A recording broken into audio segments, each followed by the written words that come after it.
All right, today is part two of my Molly McIntyre collection. If you haven't already seen part one, be sure to hop back and watch it because that's where I've shown off the first half of my collection with some of my favorite dolls and all of the rare Christmas items I have. It's a really, really fun tour, so be sure to watch that as well. But today I'm going to show you some of my best dolls, so let's go ahead and hop into it.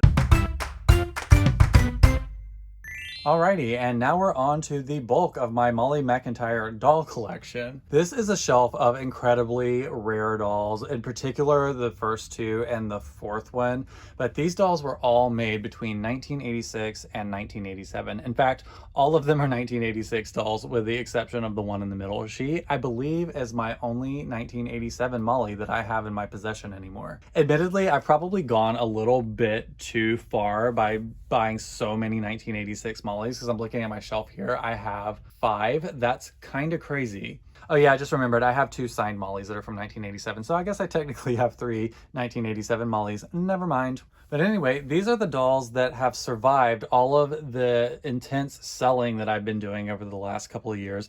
You know, these are the ones that came into my possession and I just haven't been able to let go of. Because truth be told, you know, I probably have bought somewhere between 50 and 75 Molly dolls.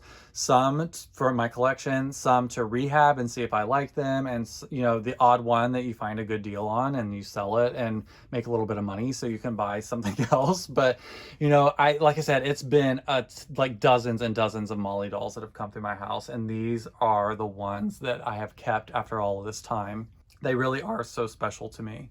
I'll quickly go down the line just to give you like a quick description of each of them, and then we'll go up close and we'll kind of look at their faces together. So these two on the far left are actually some of the most sentimental dolls to me. They are both very, very early 1986 Mollies with the small chipped teeth. I got both of these dolls from the same seller, and the seller didn't know what they had. They knew they had white body Mollies, but they did not know that they were true first edition 1986 dolls. So I got them for a really, really great deal. It was amazing that I was able to get 2 of them at the same time. Any of you that know me or have heard me talk before know that duplicates and twins and all of that is a really big theme in my collection. And one of the reasons for that is because after I lost my grandmother in 2021, I started collecting dolls not long after that. And I won't get into the whole story about it, but you know, one of the big reasons I started was because of her, and my grandmother had a twin sister. So I don't know, it's just kind of special to me when things show up in pairs because, you know, it just kind of makes it feel like she's with me still. So these dolls are really, really special to me. It was so insane, really, to find these 2 1986 dolls that they never, ever, ever show up, and to see 2 at a time just sort of felt really special to me. And on top of that, it was right on the same week of my anniversary of buying my very first American Girl doll. So it just was a very, very special time for me, I guess. And I just, you know, I don't think I could ever bring myself to sell those 2 dolls. They're so cute. And again, I call them the twins because I actually think that they came from the same household. If I had to guess, it came from a household that had probably 2 sisters that got Molly McIntyre at the same time, because these dolls have the exact same neck stamp and everything. And as if you know, like the early dolls all have different neck stamps. That's why it can be so difficult to track down when a doll was made just based on her neck stamp, because they were used across multiple years and each year had a plethora of different neck stamps. And again, without getting into all of the details of how they're made, it was insane to me that both of these dolls had the same neck stamp. So they really are twins. And like I said, I think they probably were in the same manufacturing batch and were sold to the customer at the same time in 1986. So they're just really, really special to me. The one in the middle here is actually my newest Molly doll in my collection. I might have even gotten her last year. Because I worked so hard to get a complete Molly collection, I'm not getting a whole lot for her lately because I pretty much have it all. But this doll showed up on Facebook. It was several months ago. It might have been early this year or last year, but I saw her and I knew I had to have her because she looks so much to me like the Molly that's in the 1988 winter spread where it had her raincoat and her galoshes and everything. And the seller listed her for a pretty good price, so I went ahead and got my hands on her. She does have silver eye, but other than that, she is in really, really great shape. Her wig looks amazing, and I just really like her. You know, looking at my collection now, I feel like if I had to pick one doll that I had to sell, she would be on the short list for it, just because she's not truly a first edition, but she is one that has the big teeth from 1987. So I still think she's a special doll and I really like the way she looks. But, you know, she's probably one of my least favorite of the ones I'm going to show you today. But again, I still think a really beautiful Molly, and she's still very rare. The one to the right of her is actually one of my favorite dolls in my entire collection. She was the first 1986 Molly that I got that had the smaller teeth. And I forgot to mention it when I was showing you my main 86 Molly. That was my first one that I got. That one has big teeth, and there are two different versions of Molly from 1986. They can either have very large teeth or very small rounded teeth, and this is the one that had the small rounded teeth. I ended up buying her from someone in the community on Facebook. I actually just put out a post that I was looking for one of these because I didn't have a small tooth Molly yet. So when I put that post out, somebody graciously sold me one for, especially at the time, a pretty good price, with a caveat that she didn't have eyes. Her original eyes had been repainted, and I actually think that one of them had broken and been replaced. So I don't even think one of her eyes was even original. So I ended up getting eyes from a Goods doll from the same year that this doll was manufactured. And I did a color match on the eyes. And you can see that she has very, very light eyes, but some of the early Mollys had really bright gray eyes. They're almost like have a blue cast to them, but they're very, very interesting looking, and only the 1986 Mollys can have that really bright eye color. So she is really, really interesting looking.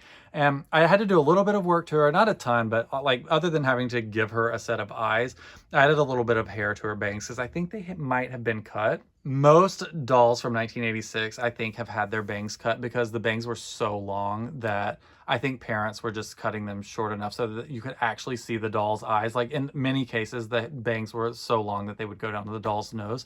So she had a little bit of a bang trim, but I went in and added some more hair just to kind of give her a little bit more of an even look. And I think she turned out really cute. I really love the way this doll looks. And the one on the far right is actually my second 1986 Molly doll that I ever got. She needed a little bit of work. I might have repainted her eyes. I actually can't remember.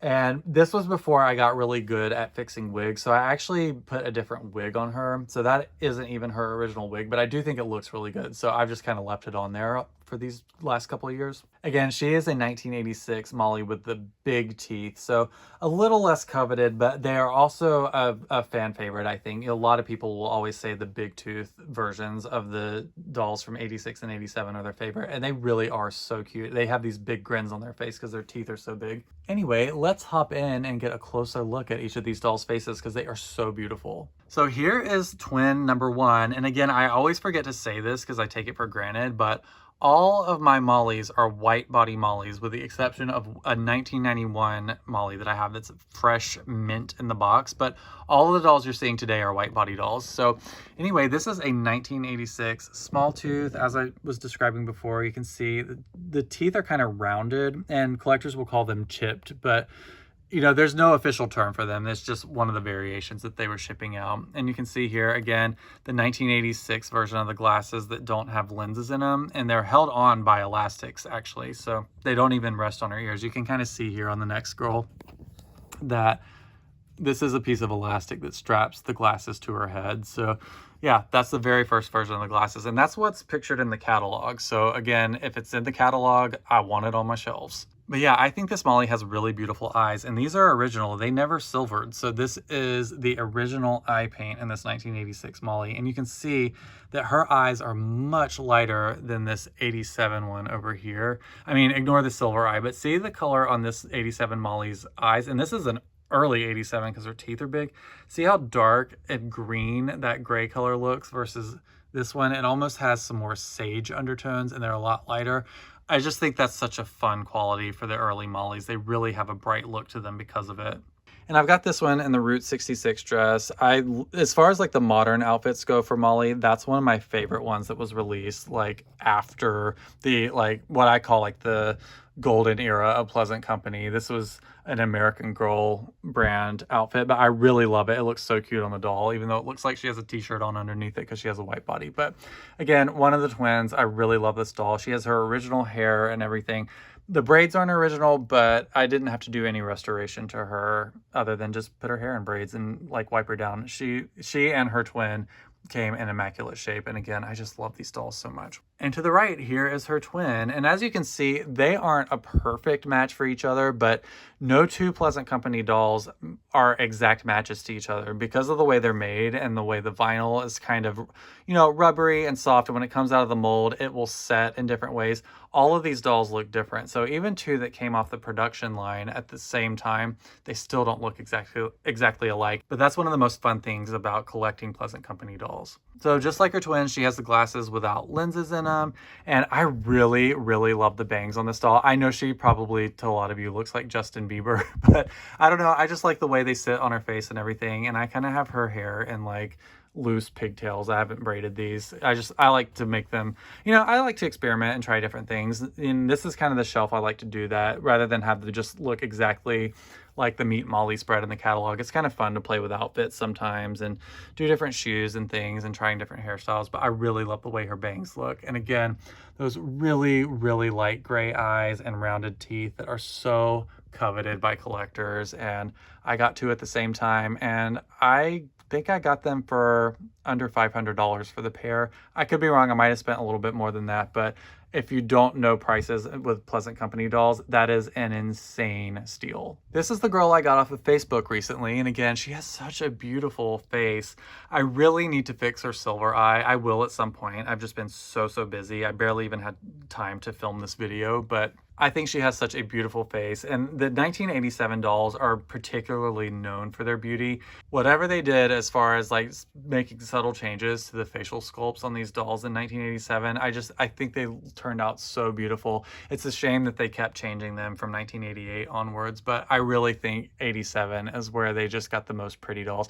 I know it's probably like a hard argument to make with her like cyborg eye, but I really do like, I can look past that, and I really do think she's so beautiful. And again, really large teeth, making her an early 1987. And to me, she just looks so much like the doll that they used in the catalog for the 88 winter spread that I went ahead and put her in like the full outfit from that spread. I just, you know, so I think of her as my winter girl. But at some point soon, I think I'm going to take her out of this because it's May now and I'm ready to look at something different besides like raincoats and stuff. All right, and to the right here was my first 1986 small tooth Molly. Again, we'll look up close at her teeth. You can see that they're rounded and they have the paint in the gap. Again, all of these dolls have the first version of the glasses, and these glasses are so hard to get your hands on. And not all of these dolls came with their original glasses. Some of them did, but some of them I had to go hunt down extra, and they were really hard to find. But yeah, I added some extra hair in there, and I've got her dressed in kind of a weird outfit, but I like it. And yeah, one of my favorite dolls in my collection. And finally on this shelf, we have my 1986 Big Tooth Molly. Now that we're looking at teeth, again, you can see really big teeth that they did both in 1986 and 87, but through a lot of sleuth work, I figured out that she's in 1986. And again, not her original wig, but I put one of the Janie and Jack berets on her because I really like that beret. I love the addition of the pom-pom. And fun fact, the original illustrations in Molly's Surprise, there's actually a version of Molly wearing a hat that looks just like this with a pom-pom on top. So here's one last look at my prized Molly doll collection. I wish I could go back in time and tell my 6-year-old self we finally did this. I think he would be so happy. All right, so I actually have this doll sitting on the ground, so I'm going to talk about her really quick before moving her out of the way. But this is another white body Molly that I have, of course, because I have like 1,000 of them. This one has her original factory braids, and the most interesting thing about her is she was made in the USA. If you didn't know, there was a short stint in the late 80s and I think early 90s where they opened up a production plant in New York and they were making Pleasant Company dolls in the USA. I'm going to talk more about this in another video, so I'm not going to get super in depth about it, but she's a really cute doll. She's got a really wide face, and again, silver eye that I need to fix at some point. I actually had thought about selling her before because she was made in, I believe, like 1990. So she is quite a later doll for my collection, but I've just kind of held on to her because I think it's really fun to have one that was made in the USA. And in addition to that, she has her factory braids. So for now, I'm going to hang on to her. I think she's super cute. All right, and the final shelf in my Molly display is her birthday set. If you haven't watched the other parts, you can see this is what I like to do on the bottom. I'm trying to hide the mess on the floor in front of this, sorry, but I've done this for Samantha and Kirsten as well. So I like to have the birthday sets at the bottom just all set up like they were in the catalog because it's just, This was one of the coolest things they did. I wish they continued to do this for all the historical dolls because this is so fun to collect and have, and I'm sure children love playing with this. But yeah, this is Molly's, I was going to say first edition. This actually isn't all first edition. Some of it is, but there's a couple of things that I'm still looking for. But anyway, yeah, this is her full birthday collection. So first in this collection, I'll try and go through this quickly because I know a lot of you have seen this 1,000 times, but I'll just run through it really quickly. This is the first version of Bennett, who is unfortunately made out of rabbit fur. I mean, it should go without saying, I'm not a fan of fur, especially like for fashion or toys or whatever, but because this is vintage, I didn't feel so bad about buying it because the damage has already been done and it was 30 something years ago. So to me, that's different than had I just gone to a store and bought it. But you know, here he is, the first edition of Bennett that's made out of rabbit fur. Down here, just really quickly, I have a rare version of Molly's Flowers that actually has a mix of red and white flowers in it from her Party Treats set. So one of the other first editions that I have from her birthday collection is her first edition China set. One of the biggest differences that makes this a first edition is the size of her silverware. It's like gigantic. And the knives basically look like cheese spreaders. So on here I have her first edition China set. Again, I'm not going to get into all the details because it's going to be boring for a long video, but I only have the second version of her Party Treats. That is one of the last things I'm looking for Molly as far as first editions go. But this is really, really similar to the first edition. This is a 1988 version versus a 1987 version, which would be a first edition. But it's complete and it looks really cute. I still love having it. One of these days I will find the first version. And finally, I have her first edition Party Games. The biggest difference with these is that her roller skates have black rubber wheels on them instead of the metal ones. So, you know, it's a fun thing to display. It's what they had in the catalog. And as I always say, if it's in the catalog, that's what's going on display. All right, so I'm going to give you one last look at her complete birthday collection. Tell me this doesn't make you feel like you're looking at one of the old catalogs again. I just love this so much. And that's it for part 2 of my Molly McIntyre collection. I hope you had fun today seeing the results of all my hard work of scouring eBay and Mercari and like who knows where else trying to find all these dolls and accessories and everything. It's just a huge passion of mine and I'm really glad that I get to share it with people that totally get it. Again, don't forget to hop back and watch more videos on my channel. I've done a full collection tour of the main part of my display and there's still a few more things that I want to show you because my collection honestly is probably bigger than it should be, but what can I say? I have some really awesome stuff and I love showing it off. Don't forget to check out my Patreon community at patreon.com/idreamofjohnny. That's where you'll find exclusive videos that you can't watch anywhere else and shop discounts on my doll shop, johnnysdollshop.com, and access to our Discord community, just a ton of extra perks. And it's only $3 a month. So I would love it if you would join me there and help support this channel further. It really does mean a lot to me. If you want even more doll content, be sure to follow me at idreamofjohnny on TikTok and Instagram. And as always, if you haven't subscribed to this channel, please join me on my doll collecting adventures. I would love to have you along for the ride. And until next time, please take care of yourself and I will see you very soon. Bye for now.